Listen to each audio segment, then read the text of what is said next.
Oh, it is too dark to see. Let's put... Oh, easy, mouse. Easy. Calm down. Let's grab this textbook. World history. Ugh, God, those old, horrible, generic textbooks. Dr. Wait, Dr. what? Dr. Jitters.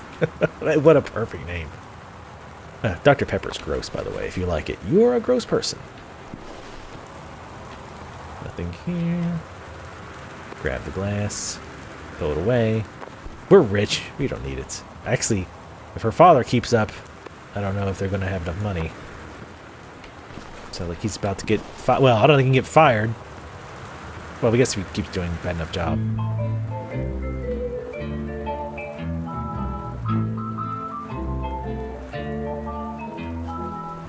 Somehow I always knew that someday we'd be through. Now that it's happened, Yeah. Maybe we won't get flagged for that. Maybe. We'll see, I guess. We'll check around. Oh, yep. Dad sure likes this Irish whiskey, doesn't he? From the desk of Donald Phipps, publisher, Mercury Books, March 8th, 1976. So this was both of his kids probably born, and I think this is after, no, this is before he started working at the audio place. And by the way, the reason I keep like kind of summarizing the dates, partially it's for me. If I say it out loud, it helps me to keep the sequence of events in order, and I think that's probably important to the overall story. But I'm also doing it because I'm obviously going to split this video up into pieces, so, you know, if you haven't seen a video for a day or more, then it might, you know, help you remember where we were. If you didn't already know what the story is because you've played it or watched other people play. So anyway, dear Mr. Greenbrier, I write to inform you that unfortunately, Mercury Books will be unable to publish a follow-up to The Accidental Pariah. Despite the low sales of The Accidental Savior, we went ahead with publication of the second books in hope of the John Russell series catching on. However, sales of the second books have in fact been lower than those of the first, and so our stewardship of the series must end here. It has been a pleasure working as your publisher, and we wish you and John Russell the best in your future endeavors. So it looks like his first book, despite some positive reviews on the back of the book, which, I mean, you can always find somebody who likes your crappy book, is... Sorry, I'm getting distracted by the music. I have to turn it off in a second. But it looks like the first book didn't sell very well. And the second book sold worse.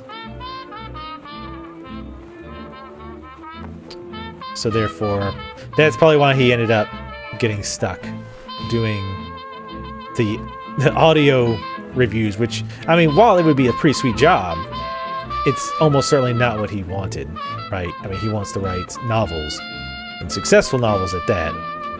All right, I'm sorry. As much as I like that music, got a need for you. And I like that old sound too. I do like that old sound, but I like it too much and it was distracting. But yeah, so apparently he's not maybe not a great writer. Or at the very least, we can say he's not a popular writer. Check those. What's over here? Now, this is probably, I guess, where he listened. No, this seems more like a relaxing room. This doesn't seem like a work to me. But he's got most of his albums here.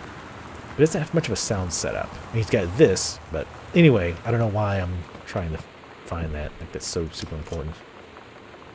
All right, let's check around the room systematically. I keep trying to jump, but I can't. By the way, sorry if my commentary is a little off. I'm getting a bit of a headache. And nothing to do with this game, by the way. It just was. He's got tons of copies of his own book, which, maybe that's normal? I don't know. Samantha, please give this to your mother. Janice, thank you for having Danny over to your new home. He has missed having his friend Samantha in the neighborhood very much. Danny asked if he could lend Samantha his Nintendo Street Fighting tape, and I gave my permission. It sounds like something a parent would say, right? This Street Fighter tape instead of game. He needs to spend less time with those games anyway. No hurry returning it. Let Samantha know that she is welcome back to our house to visit any time. So it sounds like this is a letter that Danny wrote and I know I'm like overly explaining things as well in this, but again, partially it's for you, partially it's frankly for me to keep everything sorted in my head, because I do have very bad memories. And if I kind of restate things and I understand it, it makes it easier for me to remember. So sorry about that. Anyway, so this is the Danny guy, Danny boy, that she wasn't crazy about. But the thing is, I got the impression that she knew him like as a young kid.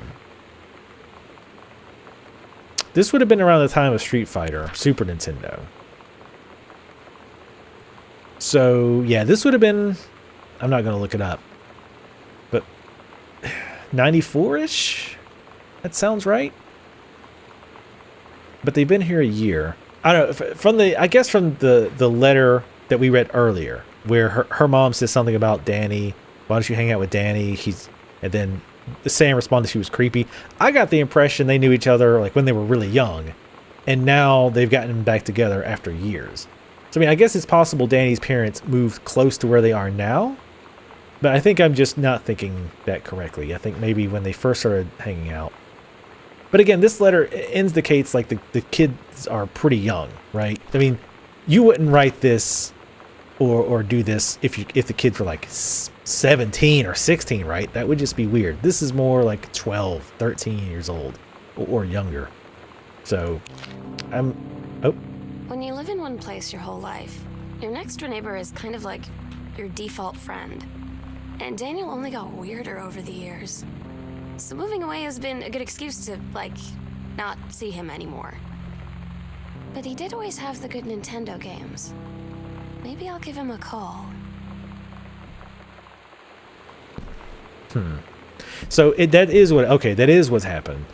They lived together, or she lived close to him for a long time, and then they moved here. And the only reason she hung out with him because he had good Nintendo games. Which, on one hand, wow, what a asshole move. On the other hand, let's be honest, probably a lot of us have done that before. Mostly just tolerate someone because of something cool that they had. I mean, except me, of course. I never did that. Ever. And this is pretty small. Hey, it's very two-dimensional as well. But this clothes is kind of small. So maybe she got that. I don't know. It looks bigger than you would be wearing if you were 12. I don't know. It's hard to tell size, if you know what I mean, ladies. We'll keep the doors open for the places we've been to. Make it a little bit easier. More coupons. We really like coupons. Dice. Shit, yeah. Roll them dice. Oh, yeah. Lip balm. Cherry. Lip stuff. The sequel. The horrifying sequel to Stuff. Katie, please tell Mom and Dad, sorry about the stuff that's missing. Sam. So can we presume that this is a recent note? Because Katie did leave. Or Sam did leave. I mean, they're bad about keeping notes that are very old. Why do I turn the lamp on last? So, I mean, that could be, years old, apparently. Let's see. What is that? Mountain Mart? Something. I can't read it. Unfortunately, the mouse moves way slower when you're zoomed in, which I can kind of get that, but man, it's like super slow. Ah, here we go. Hi, Lonnie. So if you want to come over to my house still this afternoon, that would be cool. I can drive. It's kind of far, but I can drive you home too, so hopefully that's fine. Right back and leave this in my locker if you still want to, and we can meet in the parking lot after 6th. Samantha. Yeah, I am totally in. See you there. Then I'm going to kick your butt. Get ready. Hadouken! That's pretty cool. So Samantha is at least 16 then.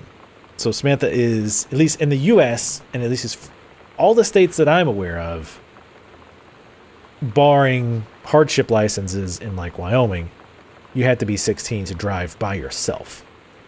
So I think it's safe to presume that she is at least 6. Was Lonnie the girl she talked about before? So you know what they say about the best laid plans of mice and men? Yeah, turns out it applies to Street Fighter too. At least I worked up the courage to walk into the 7-Eleven and ask for a turn, but all that practice at home did not exactly translate in the wild. So after I was finished getting my butt kicked, I followed them outside while they smoked. And that was when she asked me if I was that psycho house girl. But then she said she's always really wanted to see the psycho house. Her name is Lonnie. She's coming over tomorrow. Huh. Katie, please, whatever you found, don't tell Mom and Dad. The attic.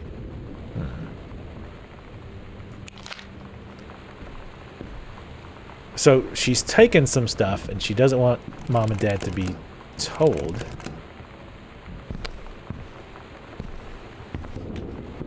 And she's also said you don't tell her some of the stuff you found. Which I'm wondering if that's like referencing, like, you know, being gay. Obviously, especially given the time period, that probably would not have went over super well. Hell, it's still, in America at least, you know, it often still doesn't go that well, unfortunately. Alright, let's start checking out this side. Oh, it's a closet, so this should be pretty quick. The mouse sensitivity seems to come and go. Probably just me, though. What is this? Ah, Janice Greenbrier. That's our mother. That's her old forestry outfits. Goodfellow High School. Greenbrier. For a second there, I thought that was like their name. I was like, wait, what? They have a high school name after them? Grab the board game. What is this? Over the Alps, a novel traveling game. Old board games. As an only child, I loved board games, but I had no one to play with, so I actually would sometimes play board games by myself, as sad as that is. Monopoly in particular. I love Monopoly, but nobody ever wanted to play. Because everybody is assholes. Alright, let's check this room. Don't be locking doors in my house. This is my house now. Parents are dead. Well, I don't know if they are, but... She has a very smooth walk. You notice that? Very graceful woman. Okay, close that back. Got some cards. Is this different than the other cards? Nope. Going down the stairs. House definitely could use a little work. There's a bit of torn wallpaper here and there. Controlled burn scheduled for Boone County. October 94. Again, about a year ago. Plumes of smoke will rise above the northern region of Boone County over the better part of next week as part of a Forestry Service-run controlled burn of overgrown sections of Flintlock National Forest.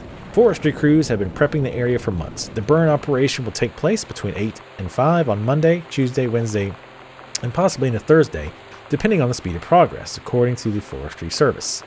In addition to removing dead and overgrown vegetation that can lead to wildfires in drier months, the operation will serve as a valuable training tool for the forestry and firefighting personnel involved, said senior conservationist Janice Greenbrier. Smoke will likely linger in the area throughout the following weekend. So, it sounds like it's made it sound like she worked for the Forestry Service before they moved, and then she quit. Or at least that was my impression I got, was that she worked for the Forestry Service before they moved. Though I guess I should have noticed on the coat that it probably said Boone or something like that on it. So, less than a year, she wait a minute, what?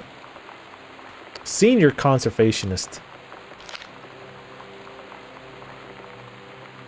So she worked there, but she was a senior. So I guess she worked as that type of job somewhere else, and then she got the job here, or worked for this county when she moved.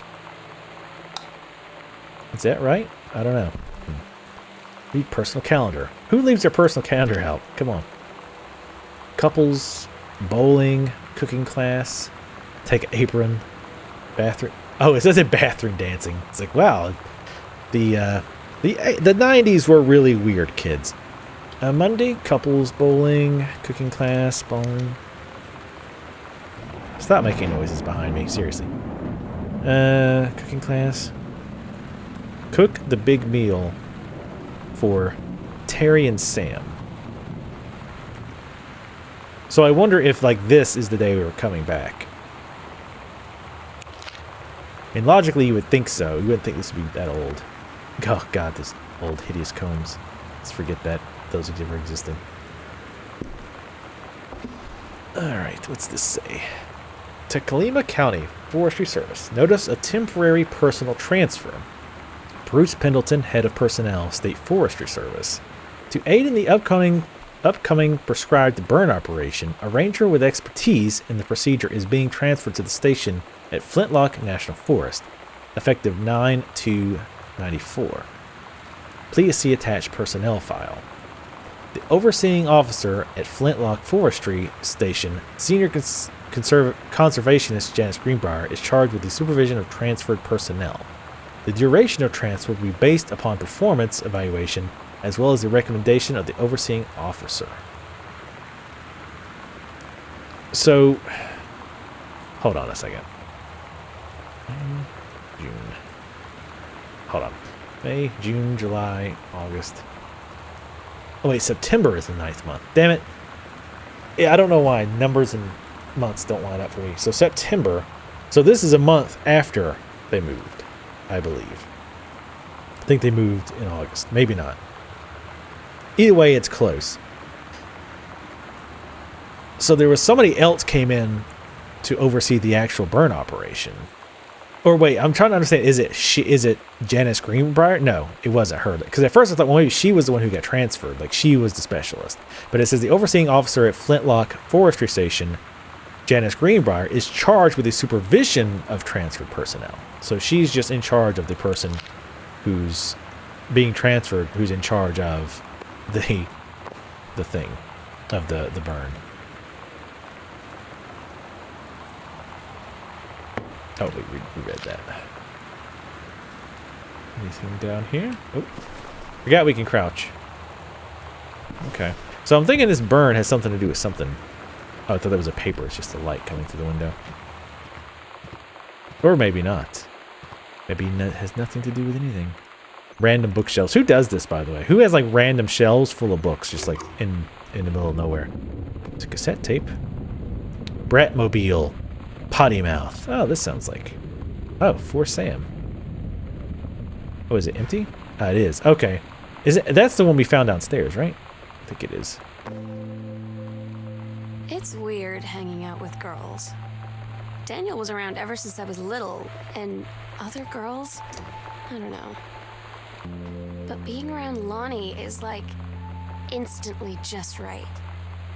I gave her the grand Psycho House tour and took my revenge on Super Nintendo. And it was like, I don't know, I finally found someone I feel normal around. I drove her home and she gave me this tape and said, "You have got to listen to this." I haven't stopped playing it since.